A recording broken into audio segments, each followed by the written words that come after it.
Hello, I want to tell you about something called anatta, which is massively important in terms of your enjoyment of life. Basically, the thing that stops us all enjoying life really well is the ego. And that may seem, sort of sounding irrelevant or something like that, or it may just sound, you've heard that before, that kind of thing. But the key is really to see how the ego impairs your joy in life. And joy is the key of life. It doesn't matter about money, it doesn't matter about all those things. Joy, that feeling of just deep well-being, real well-being, that's the essence of life. That is what life is. Life is that living quality of joy. So certainly everybody goes on a journey, but it's really important to find these things that then make your life joyful. And there are a number of key ways of living less and less with the ego and more with joy.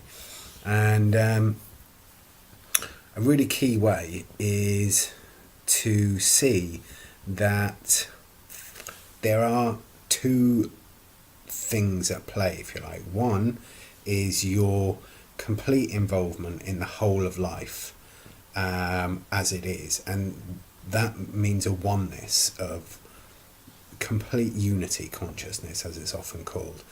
And the other is this striving for goals, very often money, for example, this kind of striving, where actually, if we look at it, there is inherently a differentiation between ourselves and others.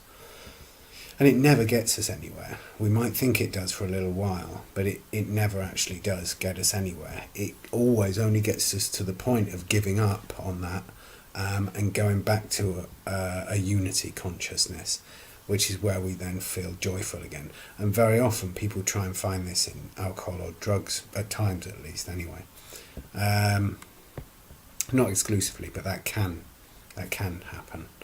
So I'm just going to offer one example here, one method of living that joyful life without the ego, where you know automatically that you are connected to everything and that there is no separation between you and anything else in creation.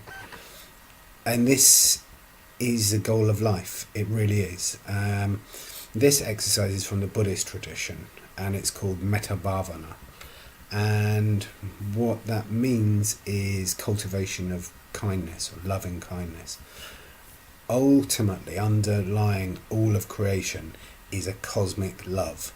And that might sound, however that sounds kind of thing, but it's that love which is creation. It is the creative force.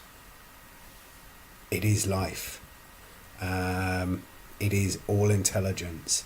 It is everything that is pure positive creativity. And it's the ultimate force, basically. So it really helps us to see that in contacting that, when we contact that, it's almost always linked with going beyond the idea of a physical self, in a sense. The senses, the eyes and ears and touch, taste, smell, all very often they're very useful, but they can create an idea that we are this body, and we're not. The body does exist, yeah, and it's a very, very common way of looking at the world to think that that's what we are. But that will lead to feelings of isolation, and it's important and essential actually to go beyond that to get those feelings of joy, which is what life is. One such way, as said, is the Metta Bhavana. And what this practice involves is making a heartfelt connection with yourself and with all other beings. And how you start it is by just sitting down and being restful, and maybe assuming a meditative position. For example, just sitting in a calm, quiet place, and allowing your thoughts to just be there a little, and just giving yourself a bit of encouragement to relax for a little bit. And then as you sit there, you start to tune in to what you are feeling, and you don't try and stop anything. You don't try and force anything away or anything like that. You allow yourself, you're giving yourself the beginnings of allowing yourself to be. And in that being, again, is your true nature. And as you sit for a little bit, you just ask yourself a little bit what your experience is at the moment. Is it turbulent? Is it peaceful? Is it happy? Is it irritated? Whatever it may be, ranging from mild to moderate to really turbulent. Whatever it is, absolutely every feeling included here. You don't try and change it automatically. You don't really try and you let it be. But at the same time, you then start to work on creating a slightly different feeling. So it's important to not try and react to those feelings, whatever they are. Just let them be. But then you begin the exercise, which is basically the first part of the exercise is you picture yourself sitting in front of you, and you say, "May I be happy," or "May here be happy," or may, referring to this being of yourself, may I be content, may I be well, or another traditional line is, "May I be free from suffering." And it's really important to know that it's gentle persistence will bring massive change. So as you sit there, as we said, whatever the feeling's going on, you don't try and force them in any way. You sort of let them be there. But then picture yourself in front of you and say, may I be well, or may here be well. May here be happy. May I be happy. May here be contented. May I be contented. And as you picture yourself, yourself, for example, smiling would be a good way. Start to picture yourself smiling. And what you can get is, with a little persistence, is a feeling, and be aware of this feeling from your heart, going into the heart of the picture of yourself. And what you can visualize, for example, is a beam of light going from the heart of you into the heart of the picture of you. And that heart is a radiating love, cosmic love. And it's the same quality that we're talking about with a divine or cosmic love. Pure creative force that actually the universe is. And different thoughts may come and go, but you gently persist, and if you do, you'll see a transformation. You gently persist, and what you realize is you have the ability yourself to transcend to much, much higher states of well-being and experience real joy and well-being. And you do this for about 5 minutes, let's say.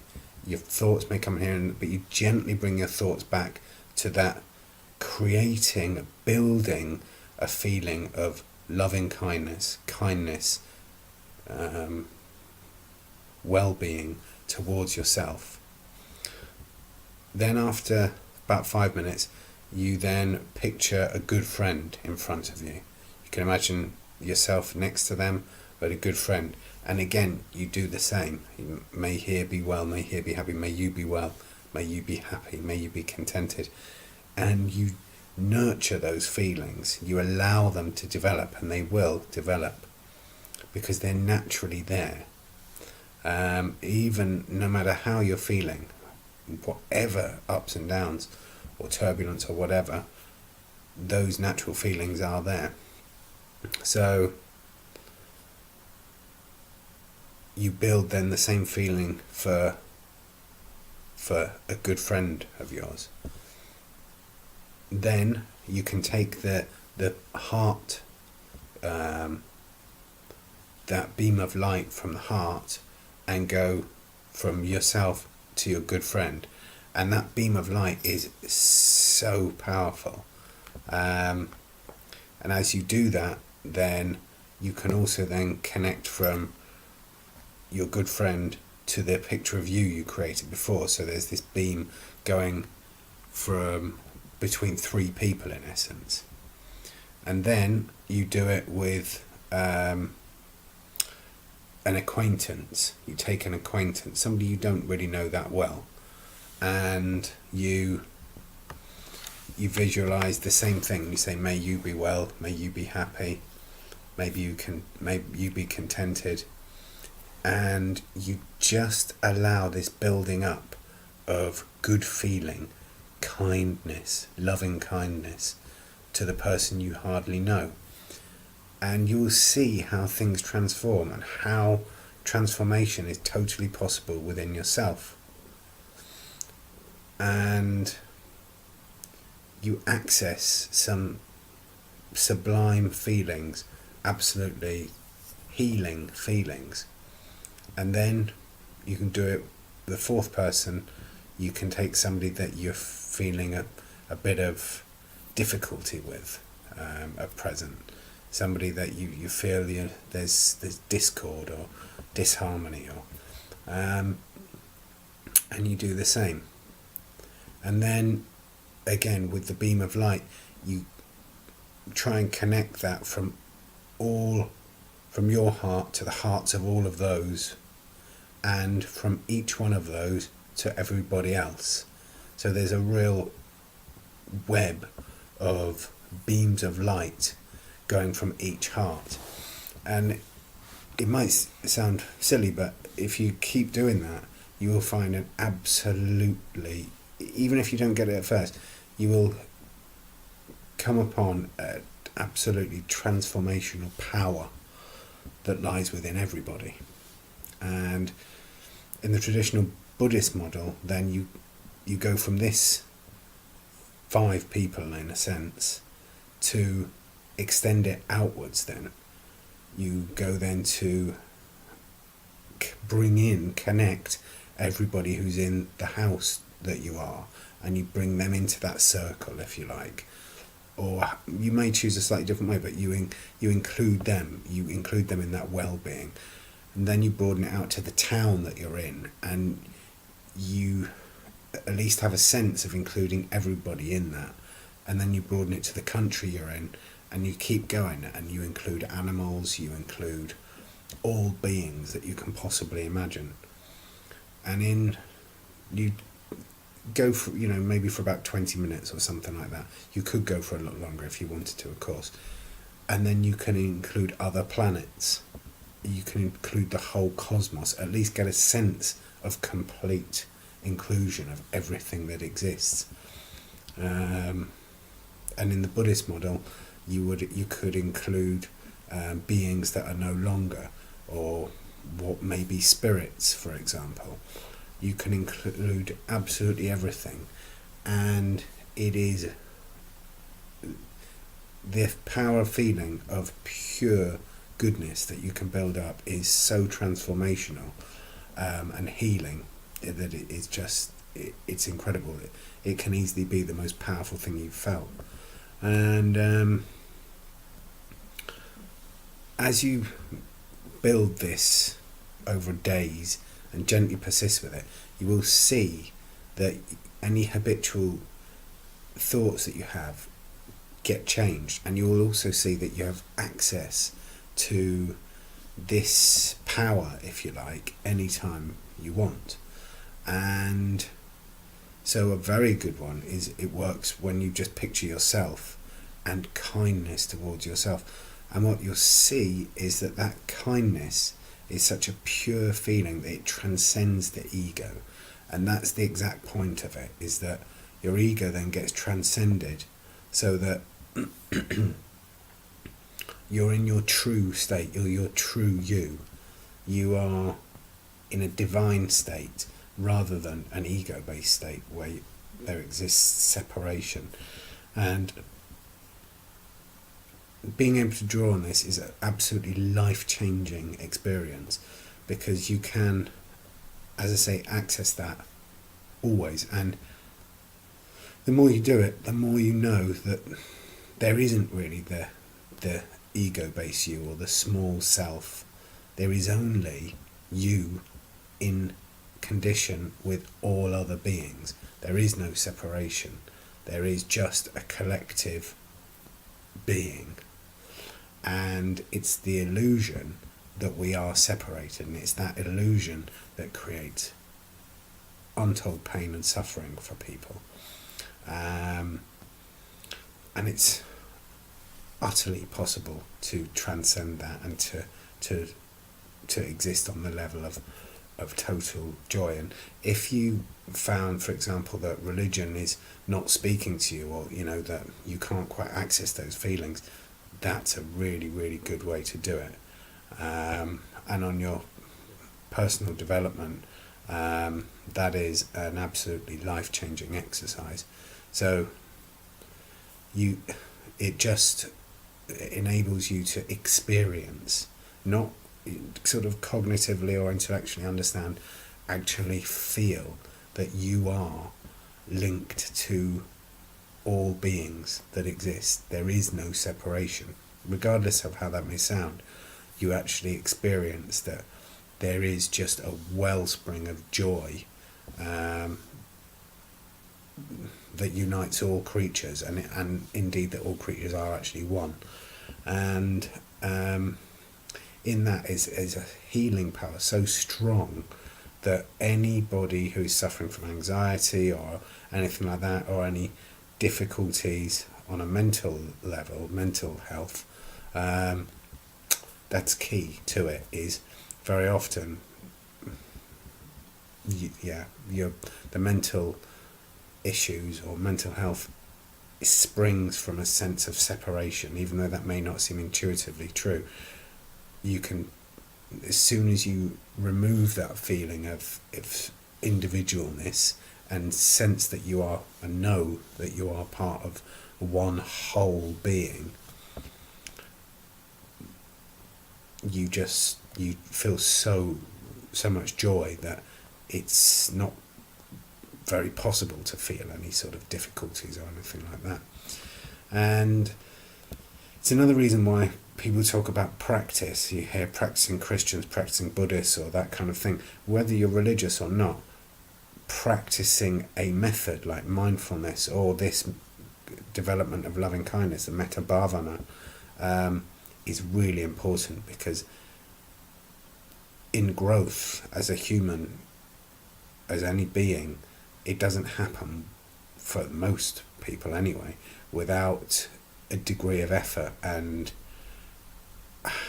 these methods are proven and tried and tested, and the key is just that any method that transcends your individual sense of I to a group sense of I, which is the true reality.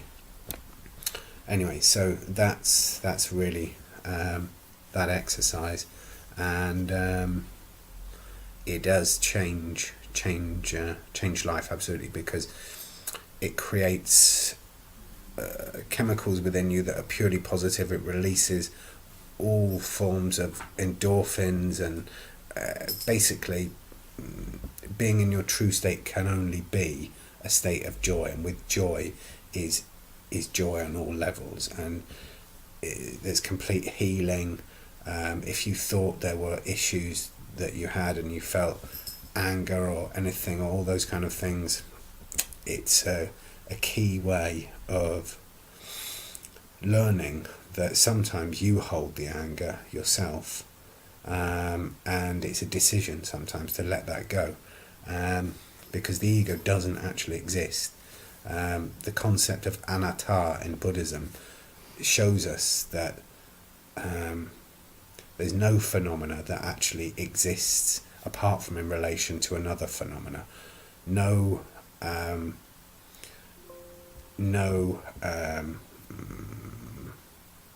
ill will, for example, exists apart from in relation to some other event that happened. And when you start to realise that, you suddenly see that none of them really have true, lasting existence.